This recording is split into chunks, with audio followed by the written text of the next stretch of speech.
হাইলাকান্দিত বানৰ প্ৰবল খুঁটে উটুৱাই নিলে মহিলাক। কাটাখাল নৈৰ বাঢ়নি পানীত সন্ধানহীন মহিলাগৰাকী। মহিলাগৰাকীৰ নাম ফিৰোজা বেগম মজুমদাৰ। ভয়াবহ বানপানীৰ মাজতে হাইলাকান্দিত অঘটন। হাইলাকান্দিত বানপানীৰ প্ৰবল খুঁটে উটুৱাই নিলে এগৰাকী মহিলাক। কাটাখাল নৈৰ বাঢ়নি পানীত পৰি সন্ধানহীন হৈ আছে মহিলাগৰাকী। মহিলাগৰাকীৰ নাম ফিৰোজা বেগম মজুমদাৰ বুলি জানিব পৰা গৈছে। বৰ হাইলাকান্দিৰ তৃতীয় খণ্ডত সংঘটিত হৈছে এই ভয়াবহ ঘটনাটো। মহিলাগৰাকীৰ সন্ধানত SDRF বাহিনীয়ে আৰম্ভ কৰিছে অভিযান, কিন্তু এই মুহূৰ্তলৈ কোনো সন্ধান লাভ কৰা নাই মহিলাগৰাকীৰ।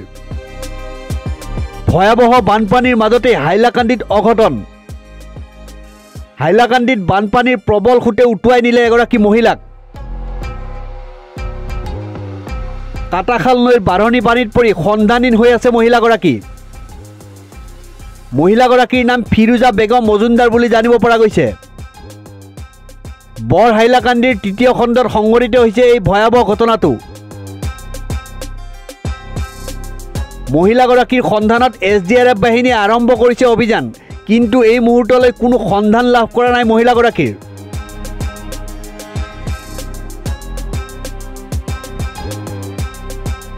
News desk report, news 13।